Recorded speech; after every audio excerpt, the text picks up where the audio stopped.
কয়েকটা পর্ব অপেক্ষা করো, এরপর তোমরা তে আর জাঙ্কুকে অবশ্যই একসাথে দেখতে পারবে। তে এলাকার মাস্তান জাঙ্কুকের কাছ থেকে বাঁচার জন্য বোরখা পরেছে। এত ঢোলা বোরখা পরেছে, মনে হচ্ছে যেন বোরখার ভিতরে আরেকজন অনায়াসে ঢুকতে পারবে। তে পরীক্ষায় পাশ করার খুশিতে জেনি আর ইয়ঞ্জুন তেকে নিয়ে যাবে মিষ্টি দোকানে মিষ্টি কেনার জন্য। তে হাত কসলাতে কসলাতে জেনির কাছে আসলো আর বলল, মামুনি একটা কথা বলি। জেনি তখন বলল, বল মা, কি বলবি? তে তখন আমতা আমতা করে বলল, মামুনি বলছিলাম কি, মিষ্টি না কিনলে হয় না, শুধু শুধু এতগুলো টাকা নষ্ট করে মিষ্টি কেনার দরকারটাই কি? আর তাছাড়া আমি তো এত ভালো রেজাল্টও করিনি যে সবাইকে মিষ্টি দিতেই হবে। জেনি তখন রেগে তেকে বলল, দেখতে বারবার কিন্তু মিষ্টির কথা বলবি না, আমি যা করছি আমাকে তা করতে দে। এরপর ইয়ঞ্জুনকে বলল, যা বাবা, একটু রিক্সাটা ঠিক করে এত, আমরা এখন রিক্সাতে করে মিষ্টি আনতে যাবো। ইয়ঞ্জুন নাচতে নাচতে বাসার নিচে গেল রিক্সা ঠিক করার জন্য। তখনই তে হাত কসলাতে কসলাতে আবারও জেনিকে বলল, মামুনি আরেকটা কথা ছিল, বলবো? জেনি তখন বলল, আরেকবার যদি মিষ্টির কথা বলিস তাহলে কিন্তু আমার চেয়ে খারাপ আর কেউ হবে না। তে তখন বলল, না না মামুনি, আসলে বলতে চাচ্ছিলাম কি, লিসাপুর বিয়েতে জিমিনকে দাওয়াত দেই। জেনি তখন অবাক হয়ে বলল, ও মা, সে আবার বলার কি আছে, দিবি মানে? অবশ্যই দিবি। তোর বোনের বিয়েতে বেস্ট ফ্রেন্ডকে ডাকবি না, এ আবার কেমন কথা? কিন্তু মামুনি, খালুজান যদি রাগ করেন তখন? জেনি তখন বলল, কিচ্ছু বলবে না, বললে আমি আছি তো। মেয়েটা তোকে এত ভালোবাসে, তাকে এরকম বিশেষ দিনে না ডেকে কি পারা যায়? জেনির কথায় তে অনেক বেশি খুশি হলো আর মুখে হাসি নিয়ে বলল, মামুনি তাহলে একটা কার্ড নিয়ে যাই, কুরিয়ারে জিমিনকে পাঠিয়ে দিব। জিমিনের বাবা নেই, গত বছর মারা গেছে। জিমিনের মা ব্যাংকে চাকরি করে যা টাকা পান তা দিয়ে মেয়ে আর মায়ের সংসার আরামে চলে যায়। তে আর জিমিন দুইজনের স্কুলের বান্ধবী। এই পৃথিবীতে যদি ইয়ঞ্জুন জেনির পরে থেকে কেউ ভালোবাসে, সে হচ্ছে জিমিন। অপরদিকে জাঙ্কুক একটা লোকের হাত পা বেঁধে চেয়ারে বসিয়ে রেখেছে আর বলছে, তুই যদি জিওন নামজনের ভিডিও ক্লিপটা আমার হাতে না দেস তাহলে কিন্তু আমি কি করব তুই নিজেও বুঝতে পারবি না। লোকটা তখন বলছে, তুমি আমার সাথে যা ইচ্ছা তাই করো, কিন্তু এই ভিডিও ক্লিপ তো আমি তোমাকে দিব না। এই ভিডিও ক্লিপ তো আমি সাংবাদিকদের হাতেই দিব, যেন তারা এই সংবাদ সারা দেশে প্রচার করতে পারে আর ওই জিওন নামজনের আসল চেহারা সবাই দেখতে পারে। জাঙ্কুক তখন হেসে বলল, তোর না একটা ছেলে আছে, তোর প্রাণের জানের একটাই তো ছেলে, যদি ওই ছেলেকেই তোর কাছ থেকে সারা জীবনের জন্য আলাদা করে দেই তো? লোকটা তখন বলল, এ কি বলছো তুমি? দেখো, আমার ছেলেকে কিছুই করবে না, আমার ছেলে নির্দোষ, আমার একটাই মাত্র ছেলে, আমার ছেলেকে কিছু করার চেষ্টাও করবে না, না হয় কিন্তু আমি তোমাকে। জাঙ্কুক তখন লোকটার সামনে চেয়ারে পায়ের উপর পা তুলে বসে বলল, তুই এই জীবন জাঙ্কুকে ভয় দেখাস, যার ভয় পুরো মহল্লা এলাকা কাঁপে, তুই তাকে ভয় দেখাস? তুই জানিস আমি এখন তোর সাথে কি করতে পারি? আমার জাস্ট একটা ফোন কলেই তোর ছেলের সাথে এমন খারাপ কিছু হবে, তুই তোর ছেলেকে কোনোদিন আর খুঁজেও পাবি না। সিদ্ধান্ত এখন তোর উপর, তুই ভিডিও ক্লিপটা আমার হাতে দিবি নাকি তোর ছেলেকে? লোকটা তখন জাঙ্কুককে থামিয়ে বলল, আমি আপনার পা ধরি, আমার ছেলের কিছু করবেন না, এ নিন এই ভিডিও ক্লিপটা নিন, আমার এই ভিডিও ক্লিপের কোনো দরকার নেই, আমার আমার আমার ছেলেকে আমার কাছে ফিরিয়ে দিন, আমি আমি আপনার কাছে হাত জোড় করছি, আমার ছেলের সাথে কিচ্ছু করবেন না। জাঙ্কুক তখন ডেভিল একটা স্মাইল দিয়ে তার ফোনটা বের করে জিহোপকে ফোন দিয়ে বলল, বাচ্চাটাকে গাড়িতে তুলে ঠিকঠাক মতো বাসায় পৌঁছে দিয়ে আয়, তার গায়ে একটা আঁচড়ও যেন না লাগে।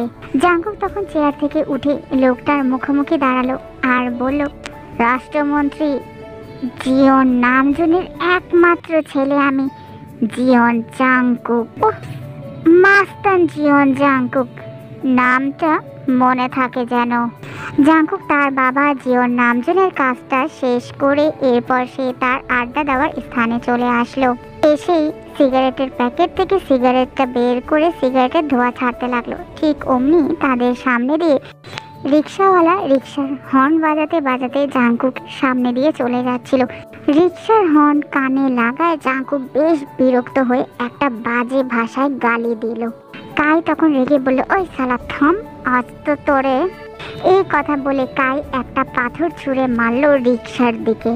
পাথরটা রিক্সাওয়ালার গায়ে না লেগে পাথরটা সরাসরি লাগলো জেনির কপালে। কাই তখন বলল, দোস্ত নিশানা তো ভুল হয়ে গেল, রিক্সাওয়ালার গায়ে পাথরটা না ছুঁড়ে পাথরটা লাগলো কিনা তাও একটা বোরখা পরা মহিলার কপালে। জাঙ্কুক তখন বলল, ওফ বাদ দে, আর ওদিকে তাকানোর দরকার নেই। জেনি কপালে হাত দিয়ে আহ বলে চিৎকার করলো। তখনই তে বলল, কি হলো মামুনি, দেখি দেখি দেখি, কপালটা কি কেটে গেছে? ব্যথা পেয়েছে খুব, তাই না? জেনি তখন কপালে হাত দিয়ে বলল, না রে ঠিক আছে, কিন্তু এই পাথরটা কে ছুঁড়ে মারলো এদিকে? রিক্সা চালক এদিক ওদিক তাকালো পাথরটা কে ছুঁড়েছে তা দেখার জন্য। হঠাৎ করে তার চোখ পড়লো জাঙ্কুকের দিকে। ভয়ে চুপচাপ রিক্সা নিয়ে সেখান থেকে পালালো। ইয়ঞ্জন তখন চারিপাশে দেখতে লাগলো। হঠাৎ করে দেখলো জাঙ্কুক আর তার বন্ধুরা সবাই মিলে সিগারেট খাচ্ছে। ইয়ঞ্জন তখন আস্তে করে বলে বসলো, আরে জেকে ভাই? তে জেনিকে নিয়ে ব্যস্ত ছিল, তাই তো আর অন্য কোনো দিকে তাকানোর মতো সময় পেল না। কিন্তু ইয়ঞ্জনের জেকে ভাই কথাটা ঠিকই তের কানে গেল। মনে মনে ভাবলো, তার মানে কি ওই জাঙ্কুক মাস্তান আমাদের আশেপাশেই আছে? আতঙ্কে তে তাকানো তো দূরের কথা, মাথাও পর্যন্ত উঁচা করলো না। এরপর কোনো মতে বাসায় আসলো তারা। তে তখন বলল, মামুনি তুমি বসো, আমি তোমার জন্য বরফ নিয়ে আসছি। জেনি তখন বলল, আরে আমাকে নিয়ে চিন্তা করতে হবে না, আমি ঠিক আছি, কিছু হয়নি। কথাটা বলে জেনি তার রুমে চলে গেল। তে চুপচাপ সেখানে দাঁড়িয়ে দাঁড়িয়ে জাঙ্কুকের কথাই ভাবছিল। ঠিক তখন মিনহো তেকে এভাবে দাঁড়িয়ে থাকতে দেখে ধমক দিয়ে বলল, কি হলো, এভাবে দাঁড়িয়ে আছিস কেন? তোর মামুনি তোকে বললো না রুমে যেতে? দাঁড়িয়ে না থেকে রুমে যা। তে মিনহোর ধমক শুনে তাড়াতাড়ি করে ভয়ে রুমে পালালো। তে রুমে এসে বোরকা খুলতে খুলতেই জাঙ্কুকের উপর ইচ্ছে মতো রাগ ঝাড়লো। একা একাই বিড়বিড় করতে লাগলো, ইস মামুনির কপালটা ফুলে গেছে, খুব ব্যথাও পেয়েছে। আমি তো জানি ওই অভদ্র ছেলে গুরুজনকেও ছাড় দেয় না, নিশ্চয়ই মেয়ে দেখে পাথর ছুঁড়েছিল। ছি, ও জেকে মাস্তান এত খারাপ, আমি আগে জানতাম না। আড্ডা শেষে জাঙ্কুক সেখান থেকে চলে যাচ্ছিল। হঠাৎ করে পেছন থেকে আবারও একটা পিচ্চি ছেলের ডাক শোনা গেল, জেকে ভাই, ও জেকে ভাই। জাঙ্কুক পেছন ঘুরে দেখলো ইয়ঞ্জন দৌড়ে তার কাছেই আসছে। ইয়ঞ্জনকে দেখে জেহব তখন বলে বসলো, আসছে বেটা ফুটবল। ইয়ঞ্জন তখন জাঙ্কুককে বলল, জেকে ভাই একটু আগে কি আপনি আপনি আমার মায়ের গায়ে পাথর মেরেছেন? জাঙ্কুক তখন ভ্রু কুঁচকে ইয়ঞ্জনকে বলল, ওই রিক্সায় বোরকা পরা মহিলাটা কি তোমার মা ছিল? ইয়ঞ্জন তখন মাথা নাড়লো আর বলল, হ্যাঁ আমার মা ছিল। জাঙ্কুক তখন কায়ের দিকে ইশারা করে বলল, আমি মারিনি, মেরেছে হচ্ছে ওই ছেলেটা। ইয়ঞ্জনকে গাল ফুলিয়ে দাঁড়িয়ে থাকতে দেখে কাই তখন বলল, ইচ্ছে করে মারিনি ভাইয়া, নিশানা ফেল হয়েছে। ইয়ঞ্জন তখন বলল, আচ্ছা ঠিক আছে, আর কখনো এমন করবেন না, ঠিক আছে? এরপর ইয়ঞ্জন জাঙ্কুককে বলল, জেকে ভাই আপনার জন্য বাসা থেকে লুকিয়ে মিষ্টি এনেছি। বাসায় বলেছি আমার বন্ধুকে দিব, কিন্তু আমি এনেছি আপনার জন্য। জাঙ্কুক তখন হাসলো আর বলল, মিষ্টি? কিসের মিষ্টি? ইয়ঞ্জন চঞ্চলভাবে বলল, আমার ছোট আপু পরীক্ষায় পাশ করেছে তো, তাই মিষ্টি কিনতে বাজারে গিয়েছিলাম, আপনার জন্য মিষ্টি এনেছি। ইয়ঞ্জন তখন জাঙ্কুককে বলল, এই নিন, সবাইকে একটা একটা করে মিষ্টি দিবেন, আর বাকি 3টা মিষ্টি আপনি খাবেন। কাই তখন মজা করে ইয়ঞ্জনকে বলল, কেন আমরা একটা মিষ্টি খাবো আর জেকে 3টা মিষ্টি খাবে কেন?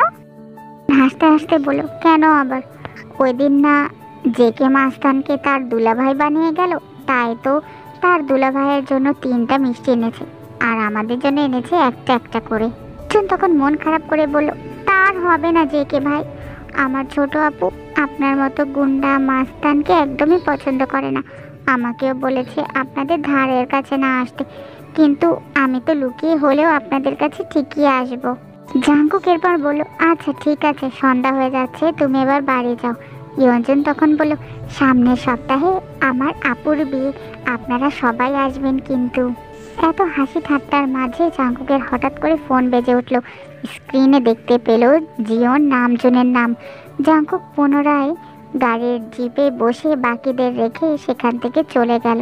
ফেব্রুয়ারির 5 তারিখ, আজ লিসার বিয়ে। ছোটখাটো ফ্ল্যাটে লোকজনের উপচে পড়া ভিড়। তে ব্যস্ত আছে জেনির সাথে কাজ করায়। লিসাকে সাজানো হচ্ছে, ঘরে মোটামুটি মানুষজন ভরা। অন্য ঘরে জায়গা না পেয়ে জিমিনও এসে বসেছে লিসার পাশে। জিমিনের লিসাকে মোটেও পছন্দ না। লিসা খুবই অহংকারী, আর তাছাড়া তেয়ের সাথে আজে বাজে ব্যবহারের জন্য জিমিন লিসাকে দুই চোখে দেখতে পারে না। লিসার ফোন বেজে চলেছে, মোবাইলে আননোন নাম্বার। সুগা হবে ভেবে লিসার ফোনটা রিসিভ করছে না, কিন্তু বারবার ফোন আসায় লিসা এবার মনে মনে ভাবলো, সুগা না হয়ে হতে পারে আমার হবু শ্বশুর বাড়ির লোকেরা আমাকে ফোন করছে। আর তাছাড়া সুগার তো এখন কোনো খবর নেই, দিন রাত ফোন করে আর বিরক্ত করে না আমাকে। লিসা বাধ্য হয়ে ফোনটা রিসিভ করলো। কিছু বলার আগেই সুগা ব্যথিত কণ্ঠে বলে বসলো, তাহলে বিয়েটা করছোই লিসা?